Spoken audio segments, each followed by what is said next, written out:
Hello，大家好。我哋喺國慶節前9月28號咁就過咗嚟潮州玩咗3日2夜嘅。因為香港同潮州咧個距離其實就好近嘅啫，咁我哋就選擇咗咧喺深圳北嗰邊就搭高鐵啦。因為我哋住新界西啊，咁過去深圳北咧就非常之方便，咁啊而且又價錢又平啲啦。咁我哋而家買車飛嘅話咧，一個人就135蚊普通座就已經可以去到潮汕啦。我哋當日坐嘅高鐵咧，就途經咧，我冇記錯咧，就係惠陽啦，跟住就汕尾啦，跟住就到潮汕。咁大概個時間咧都係唔需要2個鐘。其實今次咧我都係第一次咧過潮汕呢邊玩。咁高鐵方面咧就搭過啦，咁但係就今次坐嘅感覺咧都係好舒服嘅，座位亦都闊落啦。咁我哋上到去咧，咁其實佢有飯啊，有即係小食啊賣嘅。咁我哋自己本身咧就食咗嘢上嚟啦，咁就淨係叫咗杯檸檬茶，雖然價錢就貴啲，28蚊，但係味道唔錯㗎，佢又唔會太甜咯，亦都有即係鴨屎檸檬茶嘅味道。唔使2個鐘，大概係12點鬆啲咧，我哋已經到站。唔使擔心，佢路牌非常之清晰嘅，咁佢會即係逐步咧教我哋要去嘅方向啦。咁譬如我哋去搭公交嘅，又或者去網約車嘅，咁佢都有好即係明確嘅路牌指示我哋行嘅。落車之後咧，見到路牌又咁清晰啦，同埋周圍都咁新淨。咁我睇下佢呢個站咧係幾時擴建完成？咁原來距離而家咧都係2-3年嘅啫噃。大家睇睇路牌幾清晰，咁我哋要過去網約車嗰邊啦。咁我哋睇翻個指示路牌，咁沿翻佢個方向直行。假設你係租車出行嘅，咁呢度亦都係好方便，咁亦都係有路牌咧指示你個位置咧，喺邊個位置就揾翻你。譬如你神州租車或者一嗨租車，咁樣就喺呢個位置啦，揾翻。入邊我哋行到網約車個位置先至開始 call 車啦，咁不過好快咯，2分鐘咋，架車就已經到站啦。今日個司機咧非常之快手啊，咁我哋20分鐘左近咧就已經去到我哋嘅目的地潮州啦。我哋今晚入住嘅亞朵酒店咧，就正係鳳凰廣場萬豪酒店嘅對面。咁呢個位置就非常之方便嘅。咁啊，正係2條大街十字路口位，咁去邊個位置都方便。俾我哋預期早咗過嚟，咁諗住擺低件行李先啦。咁12點零鐘嘅啫而家，咁我哋入住時間係2點鐘嘅。咁點知就可以攞到房喎？咁我哋上去開箱望一望間房點樣情況先。今晚我哋入住就7樓21號室，咁一開箱就見到洗手盆啦，咁就有個熱水壺嘅，咁同埋風筒啦，就掛咗喺度。咁一眼望落去咧就非常之乾淨嘅，雖然咧即係房就唔算大，細間，但係一望落去咧就整齊清潔。嗱，我哋喺窗外咧已經望到對面嘅萬豪酒店啦。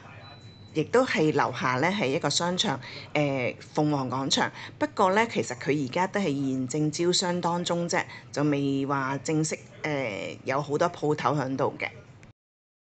我哋今日咧望出去嘅窗外環境咧都幾舒服啊！正就係2座萬豪酒店或者係寫字樓啦。因為我都唔係太清楚。咁對面就係佢嗰個鳳凰廣場啦。咁而家咧我就見佢係招商當中啫，就應該都唔會話有好多鋪開咗嘅。咁其實我都冇正式行過去。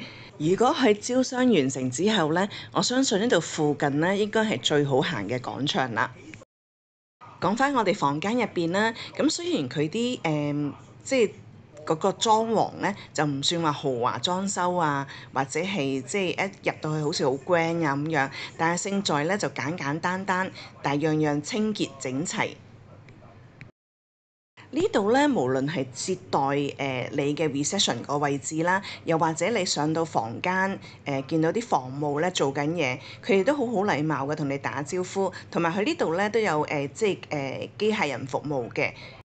咁房間嗰個價錢方面咧，我哋就租咗連續2晚啦。咁 total 咧就827蚊港幣嘅，咁就包括咧就2日嘅早餐啦。咁同埋咧就原來佢宵夜咧就送俾我哋嘅，咁每晚咧就有粥1份。咁好可惜咧，我哋2晚都冇去享受到呢個宵夜。咁見到啦，洗手間入邊咧亦都可以晾衫嘅，有條晾衫繩。咁出邊咧，我頭先就唔記得影嘅。咁有2個杯啦，就俾你沖咖啡。咁咖啡方面咧，亦有一濃一淡嘅咖啡可以提供。咁同埋亦都有2塊餅仔咧，俾你可以或者夜晚有少少肚餓嘅，咁亦都可以攞嚟食啦。咁茶葉亦都有提供嘅。佢一間房咧1晚咧total 有4支水嘅。講到咧早上嘅早餐啦，咁我自己就認為咧唔錯嘅。咁佢又唔會話俾啲好靚嘅，即係好豪華嘅菜式你食，即係簡簡單單，但係味道咧就即係適合我哋咯，就比較惹味嘅。就算係蔬菜都好啦，有沙律蔬菜啦，亦都有煮熟嘅蔬菜。就算煮熟嘅蔬菜咧，都有好幾款俾你揀。咁而家你見到咧有啲炸物啦，有點心啦，咁我哋去到潮州嘅，咁啊唔少得潮州牛丸啦，咁亦都有啲調味料啊，同埋滷粉麵啊咁樣嘅。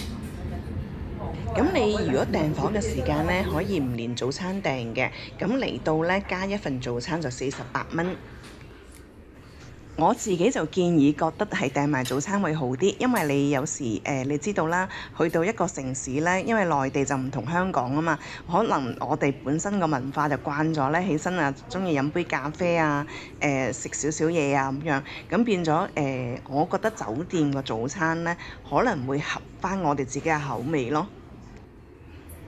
我就覺得好奇怪嘅，潮州咧又唔係話好多生果賣嘅，咁正好啦，呢度個早餐咧有咁多種生果俾我哋選擇，咁呢度咧可以吸收埋呢個維他命啦，咁又唔使話周圍去揾生果食。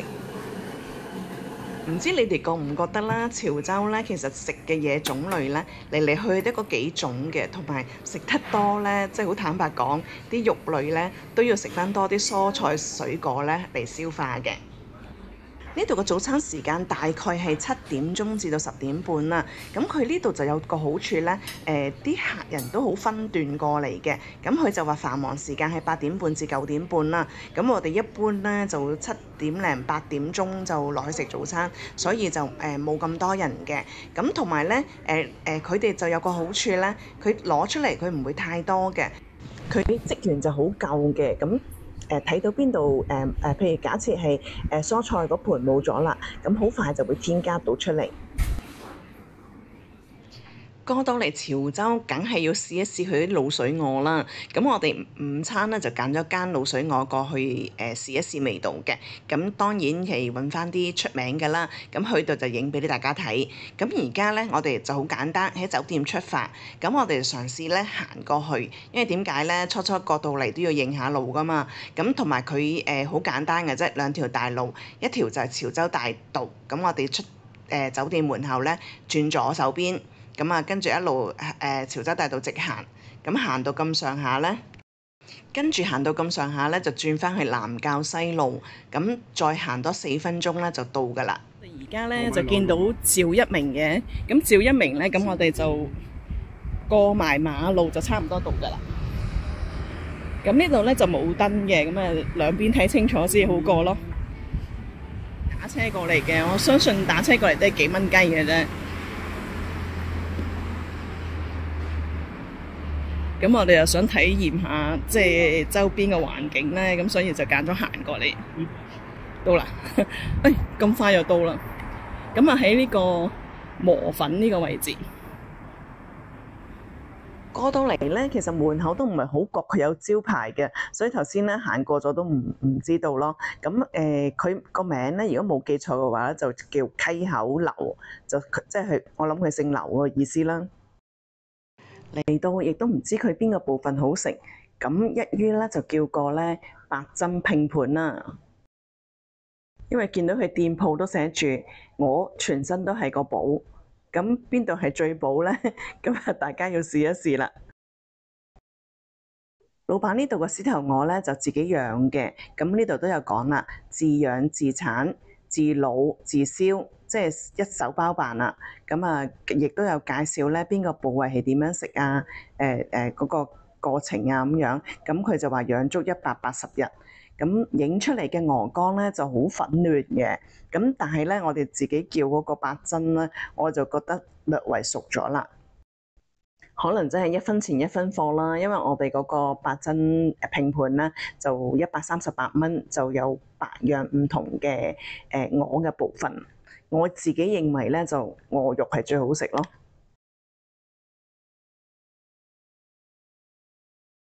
平時我自己本身食嘢咧，我就好少話全肉類嘅。咁今日咧都算係啦。咁啊，除咗呢個豆腐，咁豆腐都屬於半肉啦。咁啊一碟鵝啦，咁啊叫咗個豆腐啊，佢嗰啲酸菜咧幾好食啊！咁呢一個咧就係佢嗰個打卡送嘅鴨屎香茶魚包啦。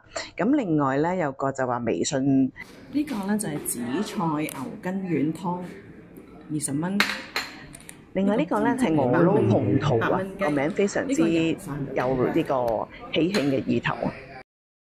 打卡收藏咧就會有贈送飲品1瓶嘅，咁我哋問佢嘅時間咧，佢就話已經冇咗啦。呢度就係個地址啦，509西路1號。呢度我哋過嚟潮州嘅第一餐，咁暫時就唔識得俾啲咩評價。食飽飽之後咧，咁我哋喺附近就行咗一陣，咁跟住咧我哋就過咗去潮州博物館啦，真係幾靚仔。我哋酒店行過嚟，其實又係好近嘅，咁都係講緊咧係10至15分鐘啦，可以過到嚟㗎啦。呢度咧就要身份證入嚟嘅，咁我哋冇身份證咧就用回鄉證咧登記咯。咁譬如我哋5個人嘅，咁就寫5個咁樣，1個人登記就 OK 啦。免費入嚟嘅，咁星期一咧就會休息。咁你哋如果過嚟星期一咧就唔好行嚟呢度玩住啦。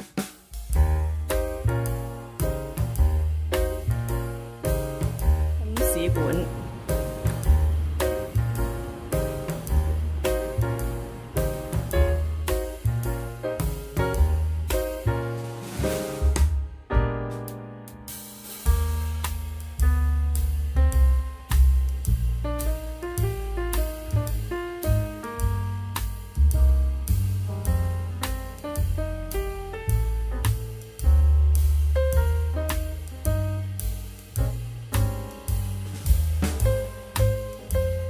咧就有冷氣嘅，咁啊有啲落架啦，可以即係擺下嘢咁樣啦。如果你攞埋嘢過嚟，攞啲好多嘢買咗咁樣，唔想拎住咧，就可以擺喺落架度咯。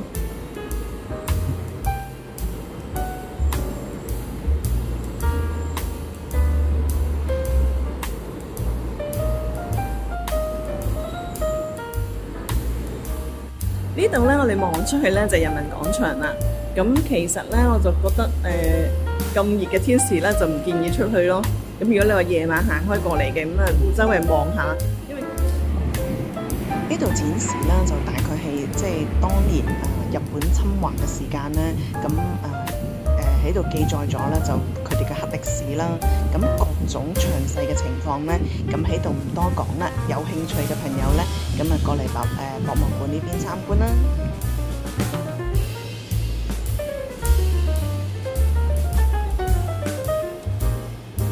原本咧我就影咗好多㗎，都怕你點換啊，所以有好多我都 cut 咗。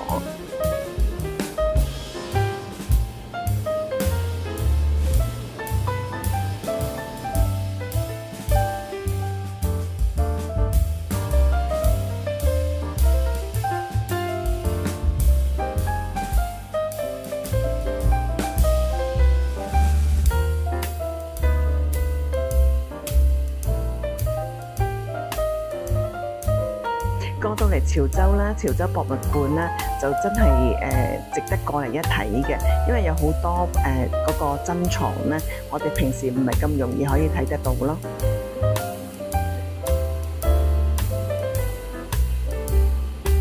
呢個真係要花幾多時間可以做到呢個雕刻咯？個就係呢個 CCTV 3啊，綜藝節目《快看國家寶藏》。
睇到呢度嘅歷史咧，我相信我阿媽嗰個年代咧，會有更多嘅共鳴咯。